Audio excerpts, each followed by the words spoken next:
Hello dear students, welcome to the course English Literary Texts. The code of the course is 1503. Before I begin, I would like to give you a brief introduction about the course.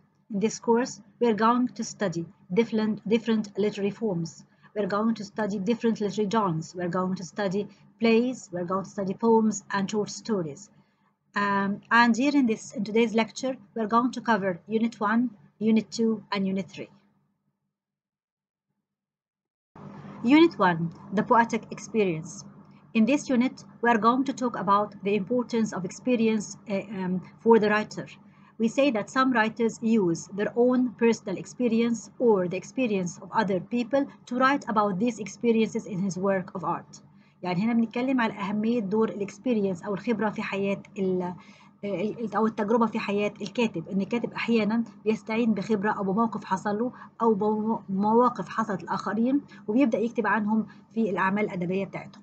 وهنا في اليونت ديت بنتكلم على الكاتب الكبير ويليام وورثورث الشاعر الكبير. هو وأخته إزاي في يوم من الأيام هما الاثنين مروا بنفس التجربة، إنهم شافوا مجموعة جميلة من الزهور أو من زهور النرجس، والاثنين قرروا يكتبوا عن التجربة دي. بس ويليام وورثورث قرر إنه يكتب عن التجربة دي وحول التجربة دي في شكل شعر، أما أخته دورثي اتكلمت عن التجربة دي في شكل ريبورت، في شكل تقرير. So certain experience may trigger emotions worthy to be made into poetry, but the capable poet uses his own experience or assimilates the experiences of others, internalize them, and turn them into poetry. So actually say that experience is very important for the writer, especially the poet. The poet can use his own experience or the other people's experience to write about them in his own poetry. The following is an example of how A Walk in the English Lake District by William Wordsworth and his sister Dorothy inspired them to write about this experience. William Wordsworth wrote about this experience in the form of a poetry, and his sister wrote about it in the form of a report. So again, we here talk about an experience that both the great poet William Wordsworth and his sister Dorothy experienced. Both actually, both of them had once seen the beautiful sight of the daffodils, and both decided to write about this experience. But William Wordsworth wrote about this experience in the form of a poem, but his sister wrote about this experience in the form of a report. And what is the difference between the report and, of course, there is a difference between a report and a poem. In the way they use the language, the images, the division of their ideas or the presentation of their ideas and so on. Here is what she wrote in her journal or diary.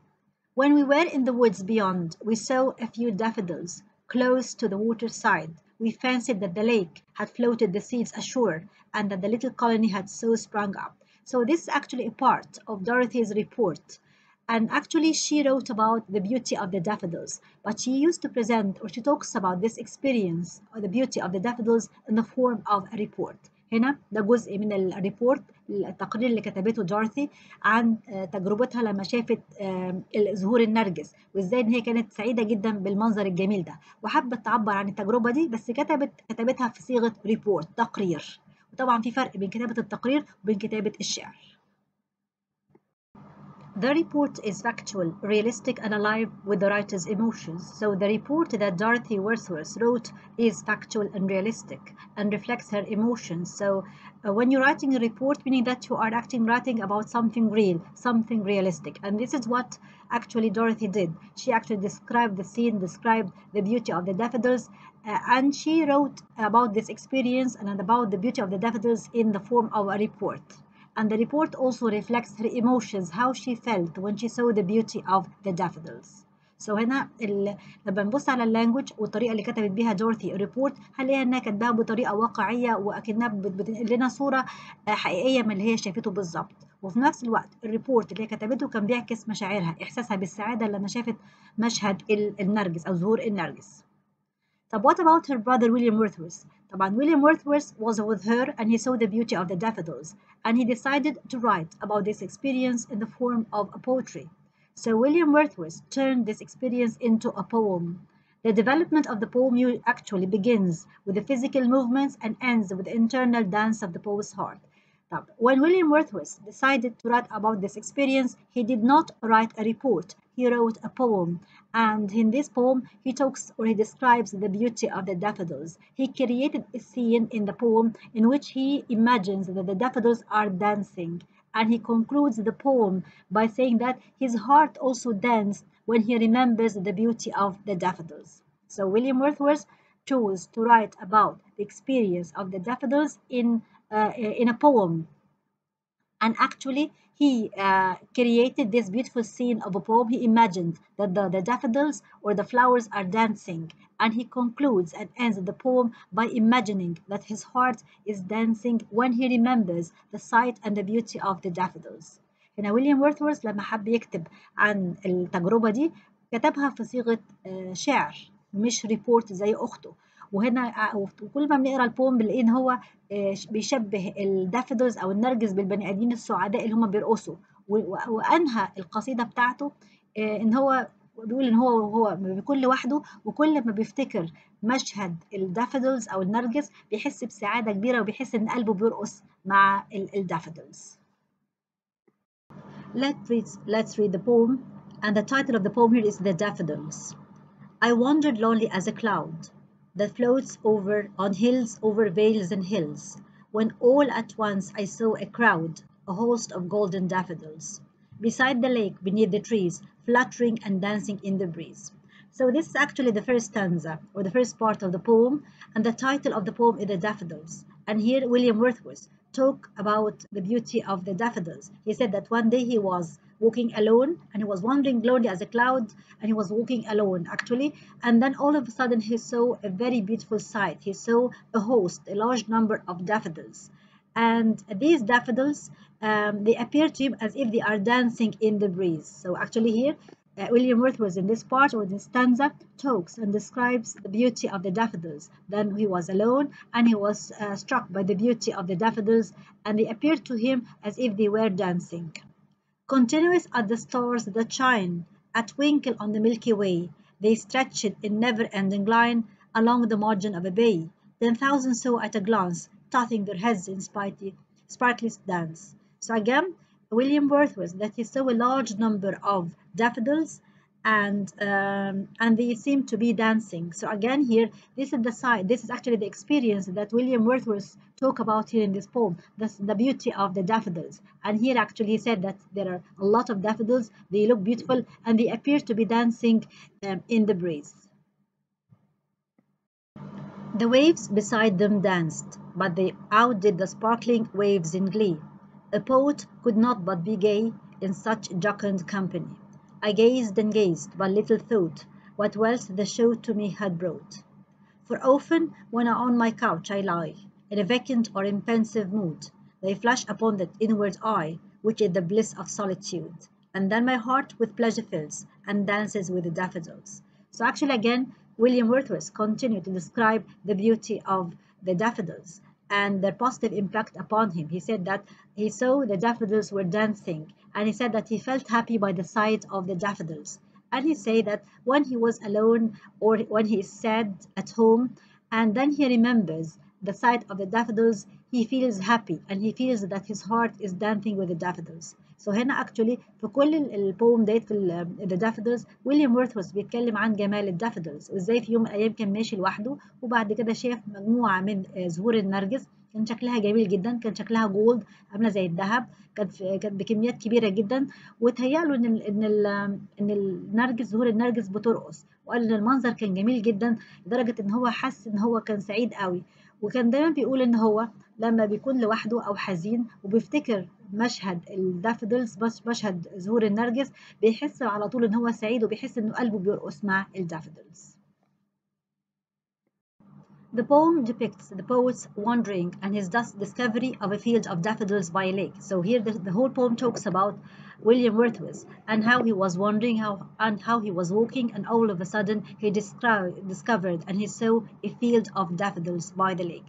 وهنا البوم القصيدة هنا بتوصف ازاي الكاتب في يوم من الأيام كان ماشي لوحده، وإن هو شاف مجموعة كبيرة جدا من الدافودلز من النرجس جنب بحيرة. The memory of seeing the daffodils pleases him and comforts him when he is lonely, bored, or restless. Again here the writer talks about the impact of remembering the sight of the daffodils upon him. He said that when he remembers the beauty of the daffodils, he becomes happy.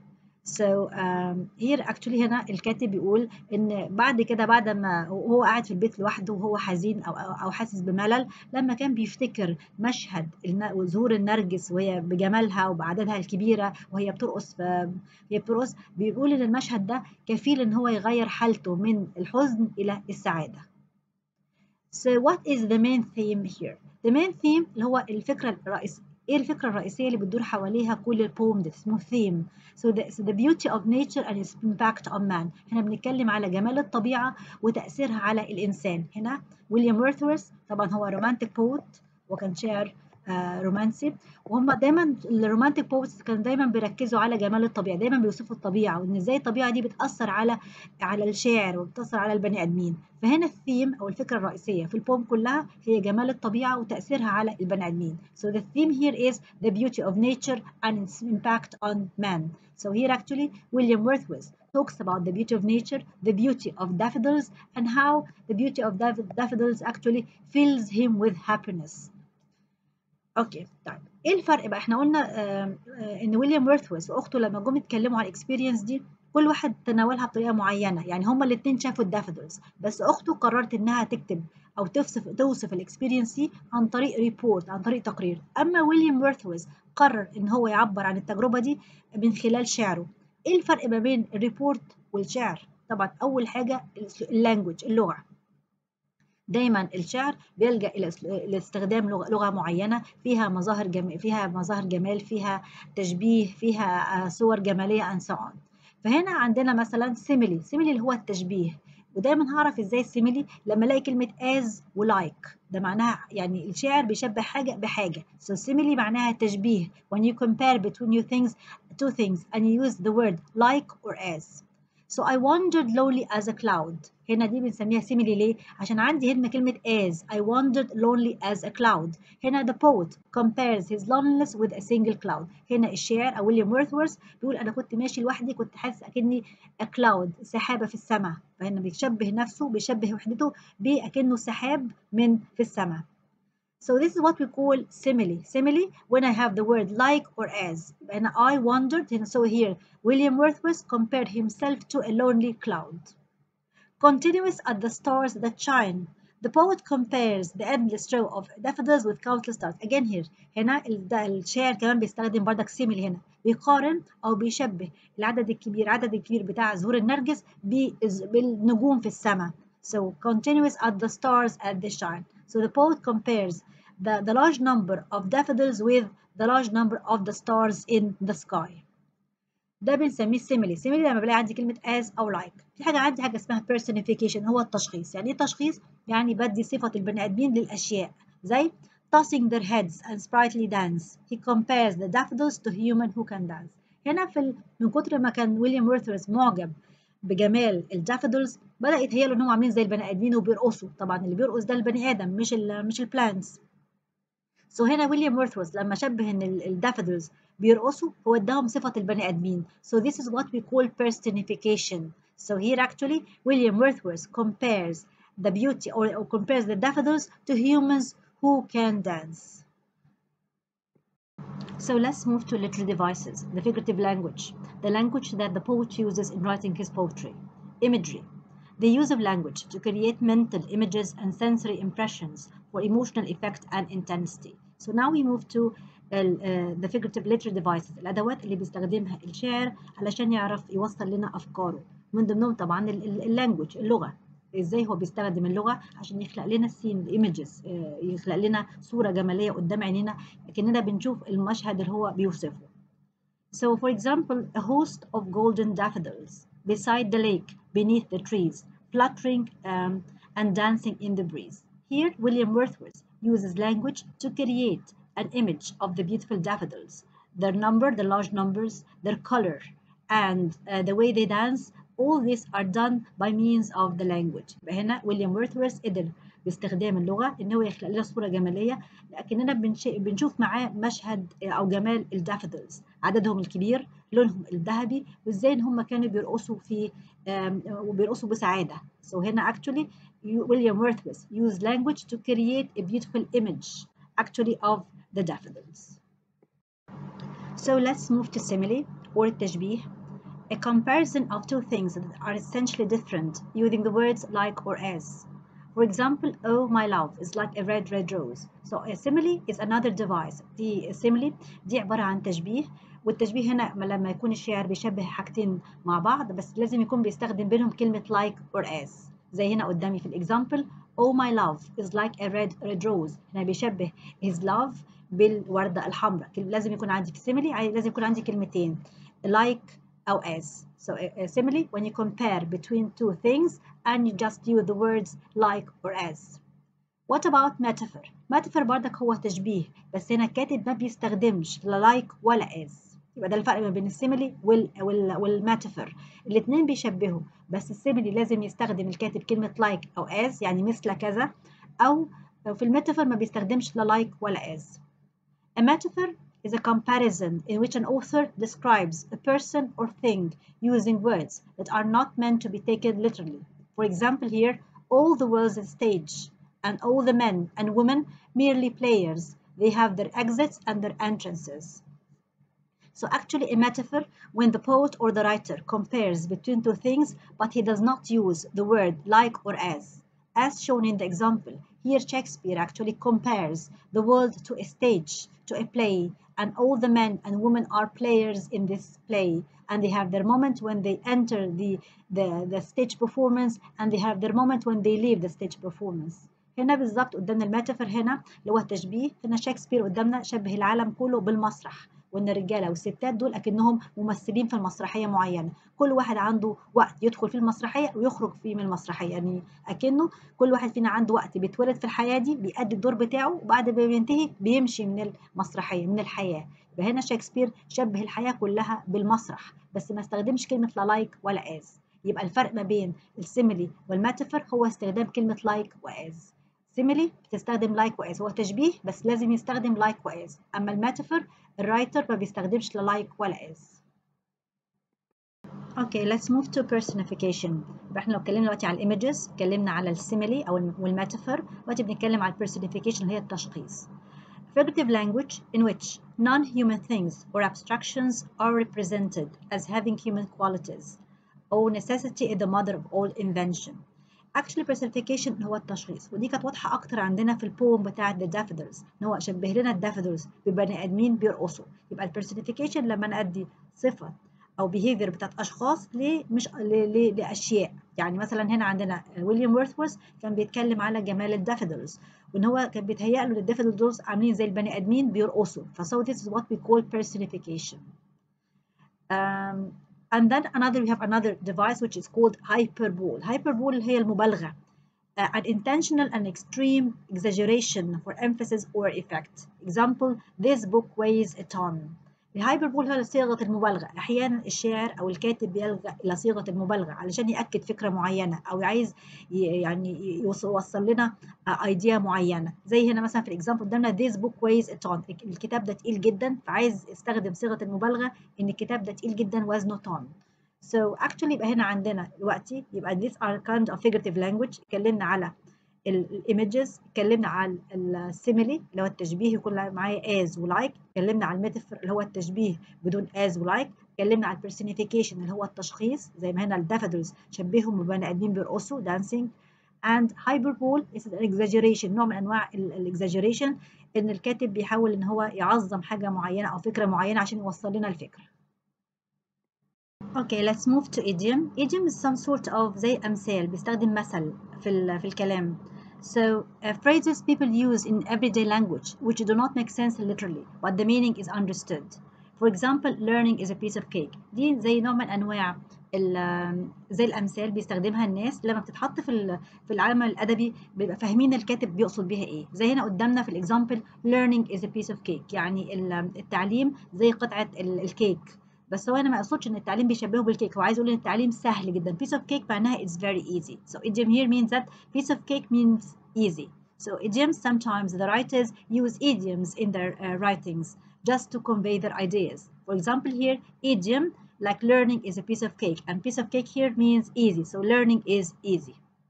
Repetition, again, is when an author repeats a word, a phrase, sentence, or stanza for effect or emphasis. For example, hand in hand. Sometimes the writers or the poet use repetition. Sometimes they repeat word or phrase or sentence or stanza. This actually to stress the meaning or to focus on the meaning or to create an effect. يبقى أحيانا كمان بيلجأ الكاتب أو الشاعر للتكرار. repetition استكرار. بيكرر إيه بقى بالظبط؟ بيكرر word كلمة أو جملة أو expression معين أو stanza اللي هي المقطع بتاعت البوم، بيكررها كذا مرة.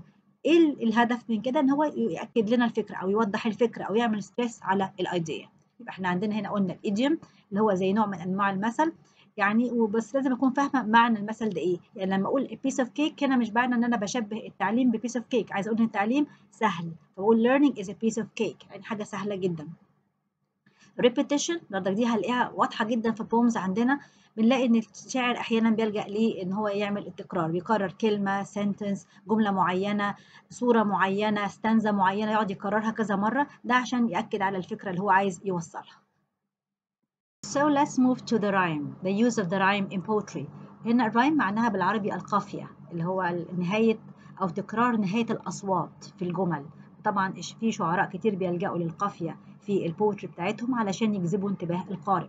So rhyme is the repetition of end sounds in two or more words or phrases that appear close to each other in a poem. For example here, pray and day, they end with the sound Y, اللي هو الواي. Vain and lane, N sound, tall and fall. So this is what we call actually the rhyme scheme.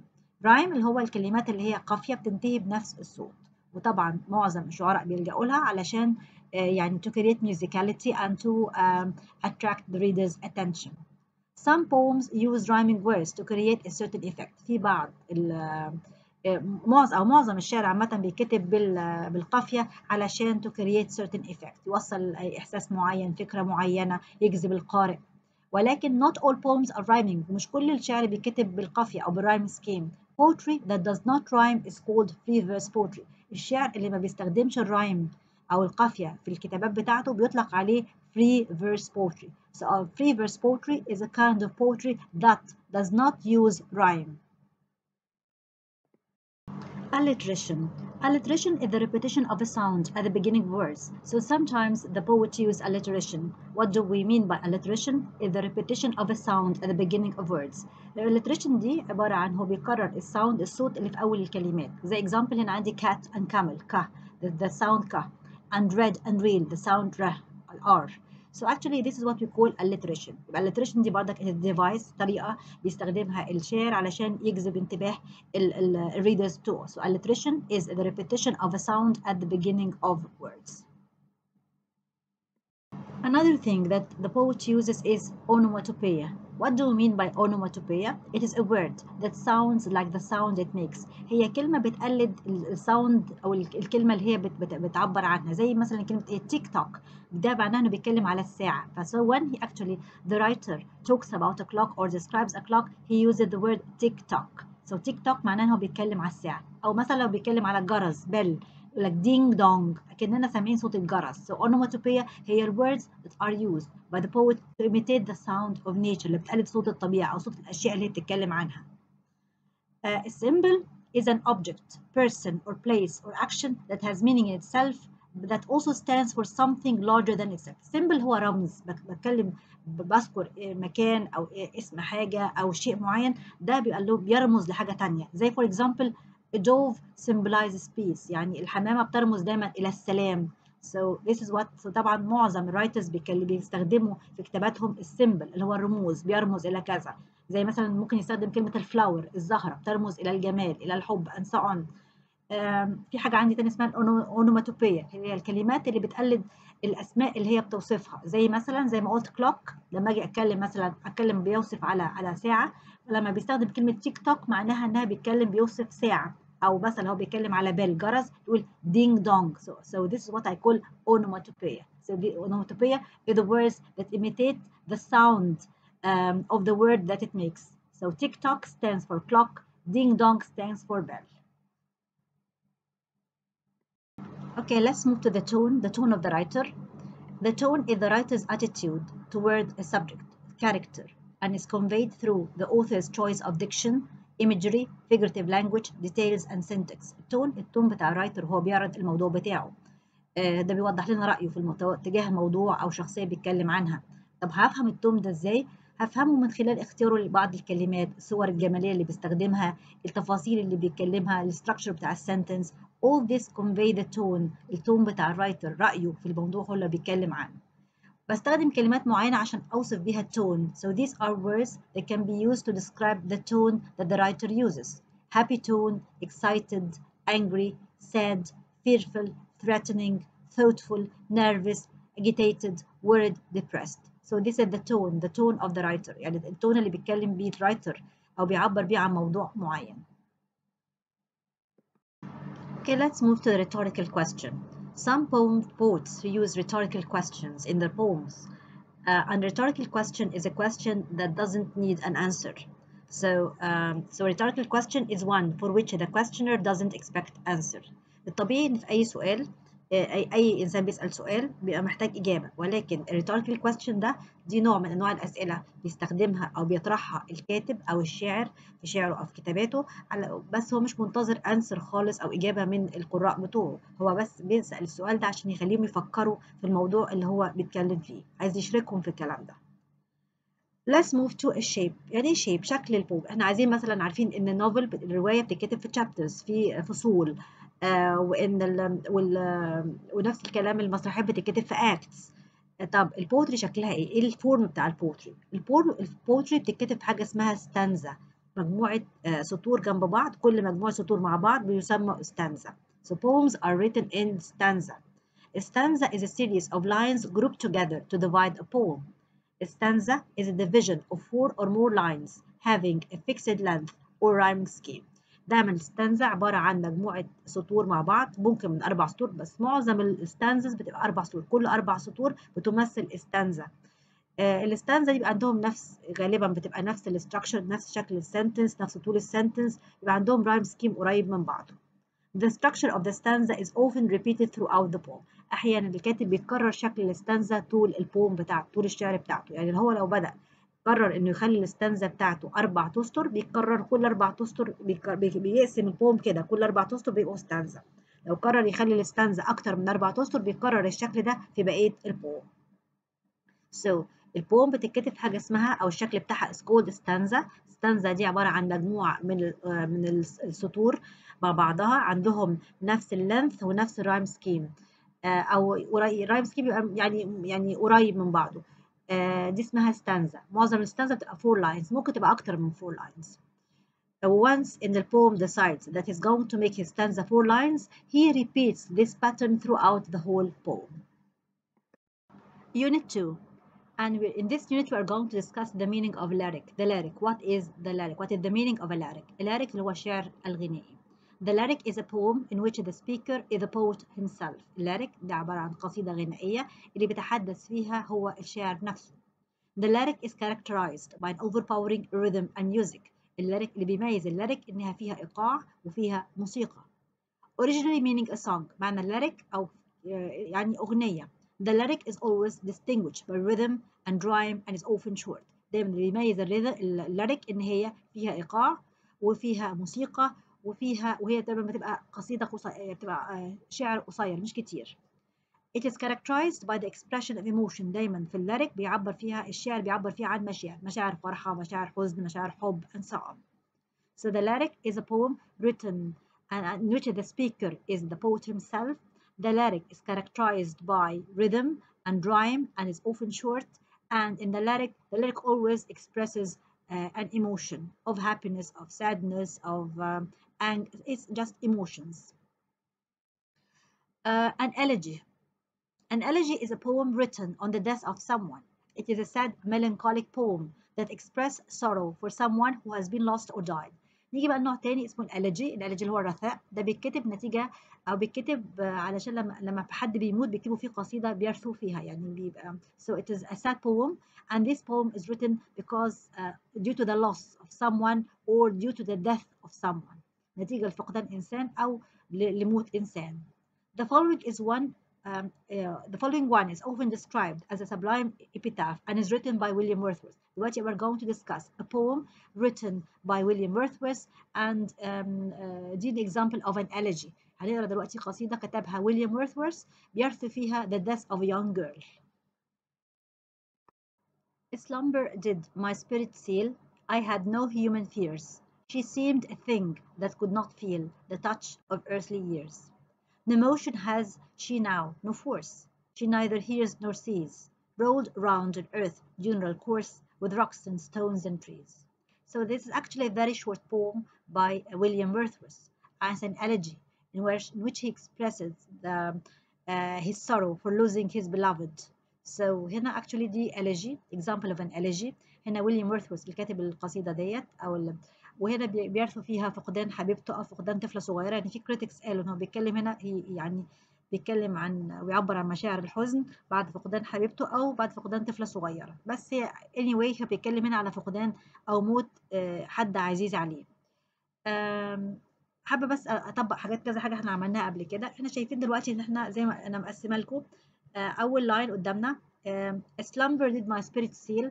I had no human fears. She seemed a thing that could not feel the touch of earthly years. هنا 4 أسطر. ال4 أسطر دول called stanza. كل 4 أسطر يسموا stanza. إحنا قلنا the poem or the poetry is written in stanza. الستراكشر بتاعت البوتري شكل البوتري عندي إن هو بيتقسم لستانزا.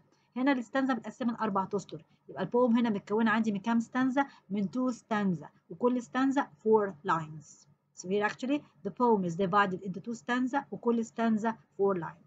طيب.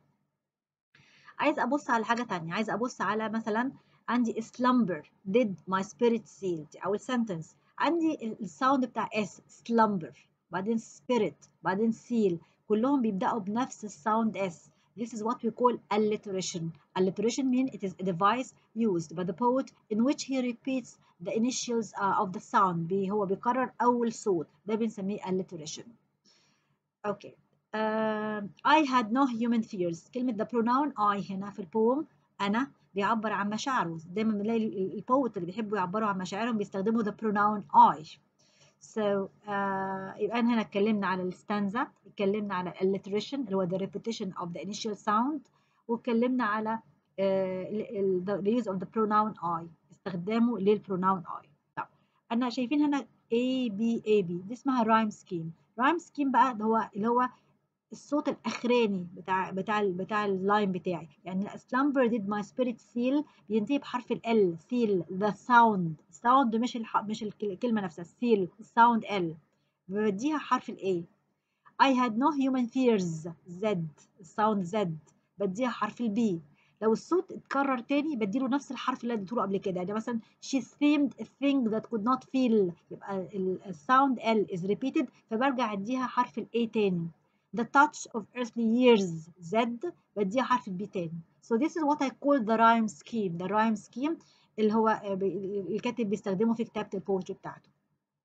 يبقى أنا عندي هنا الرايم سكيم بتاعي A B A B أو الستانزا A B A B. So اتكلمنا دلوقتي على الرايم سكيم اللي هو A B A B. اتكلمنا على الاليتريشن اللي هو the repetition of the same sound وتكرار نفس الصوت زي slumber spirit seal. واتكلمنا على ايه تاني؟ اتكلمنا على personal when the writer or the poet wants to express his feelings فبيستخدم كلمة I دي pronoun I معناها ان the writer wants to or expresses his own feelings and emotions. Okay. Unit 3. In this unit we are going to discuss the meaning of a sonnet and the different forms of the sonnet. السونت اللي هي قصيدة من 14 بيت. One of the famous forms in English literature is the sonnet. This form consists of 14 lines with varying internal structure and rhyme schemes. يبقى السونت دي عبارة عن قصيدة من 14 بيت هي لها rhyme schemes مختلف. The term derives from the Italian sonetta, which means a little sound or song. It was the Italian poet Petrarch who established this form. السونيتا دي اللي كتبها أو اللي اخترعها أو هو إيطالي الشاعر الإيطالي بيترارك. وهي السونت دي الترم ده أصلا معناه بالإيطالي معناها الأغنية أو little sound. So the sonnet is Actually, it is a poem that consists of 14 lines with different structure and different rhyme schemes. And the Italian poet Petrarch is the one who established this form. And in Italian, the word sonnet or sonetta means a song. So now let's move to the three different types of the sonnet. There are three basic forms of the sonnet. The commonest is the Petrarchan.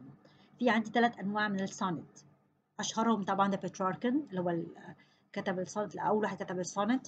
This comprises an octave, a section of 8 lines rhyming A, B, B, A, A, B, B, A, and a sestet, sections of 6 lines rhyming C, D, E, C, D, E. So actually, the first kind or the first type of the sonnet is the Petrarchan.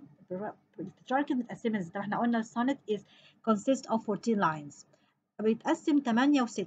أول 8 بنسميهم الأوكتيف، لما في 8 تسطر. الأوكتيف يعني 8.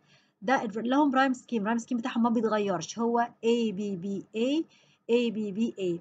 and a ده بيتكون من 6 lines. الرايم سكيم بتاعهم C D E C D E. لما نجمعهم على بعض يطلعوا 14 lines. So this is the Petrarchan sonnet. It's divided in 2 parts. أول 8 وبعد كده 6.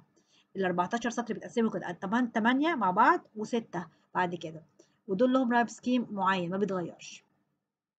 The second form of the sonnet is the Spenserian, consisting of 3 quatrains, sections consisting of 4 lines each, rhyming A, B, A, B, B, C, B, C, C, D, C, D, and a final couplet rhyming E, E. النوع الثاني من السونت هو Spenserian sonnet. بتتقسم ال 14 سطر بتقسموا ازاي؟ كل 4 بيكونوا زي ستانزا 4 يعني 3 ستانزا، كل ستانزا ب4 تسطر يعني 14 3 في 4 ب 12. وعندي اخر سطرين بنسميه الكابلت اللي عندهم the same rhyme scheme، عندهم بينتهوا بنفس الصوت. So actually the second form of the sonnet is the Spenserian, consists of 3 quatrains. بتقسم من 3 كل ستانزا هي 3 ستانزات كبار، كل ستانزا فيها 4 تسطر. طيب دلوقتي يبقى 3 في 4 يبقى ب 12 لاين، فاضل 2 لاينز. اخر 2 لاينز في السونت is called a couplet. couplet اللي عندهم the same rhyme scheme، وده الرايم سكيم بتاعهم اللي اتحفظ زي ما هو A B A B B C B C B C B C C D C D. الفاينل كابلت هم اخر سطرين في السونت، دي عندهم the same rhyme scheme وبينتهي الساوند بتاعهم E E. The third form is the Shakespearean, consists also of 3 quatrains and a couplet rhyming A B A B C D C D E F E F G G. النوع الثالث اللي احنا هندرسه ونركز عليه هو الشكسبيريان سونت.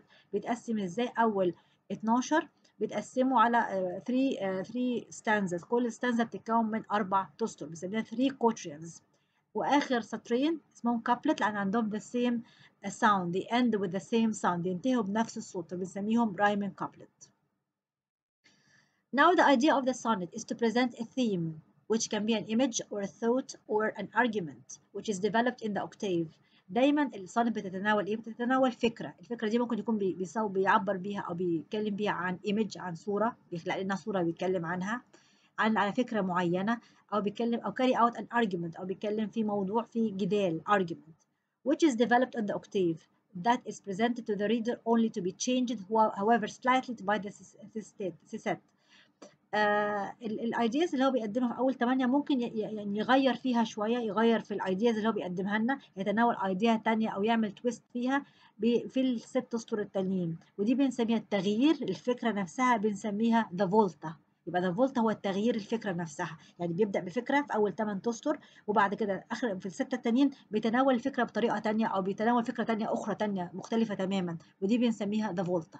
يبقى now we have three types of the sonnet. عندنا البتراركن وعندنا سبنسريان وعندنا شكسبيريان. الفوكس علينا بتاعنا هو الشكسبيريان سونت. وبيتقسموا لهم تقسيمات. البتراركن بيتقسم، طبعا عارفين ان السونت 14 لاينز، البتراركن بيتقسم 8 و6. السبنسريان بيتقسم 4 واخر سطرين بنسميه الكابلت، عندهم ذا سيم رايم سكيم. شكسبيريان بيتقسم 3 كواترينز واخرها رايم سكيم. نفس الكلام 4 4 4 4 تسطر 4 تسطر 4 تسطر، وبعدين اخر سطرين بنسميهم رايم كابلت. طبعا كل واحدة من السونت دول لها رايم سكيم يتحفظ، يعني البيتراركل لازم تنتهي ب A B A A B B A A B B A و C D E C D E. نفس الكلام في سبيسرير، نفس الكلام في شكسبيريان، كل واحدة لها رايم سكيم معين. طيب السونت دي بتتناول ايه؟ بتتناول ايديا اللي هو الثيم، ممكن يكون بيتكلم على ايمج، ممكن يكون بيتكلم على ثوت معينه او ارجيومنت معينه. الارجيومنت دي بيقدمها في اول 8 اسطر من السونت، بعد كده ممكن يغير في الايديا، يتناول حاجه تانية خالص. دي بتتناولها في الست اسطر التانيين. التغيير نفسه، تغيير الفكره نفسها is called the volta. The volta is the change of ideas and so on.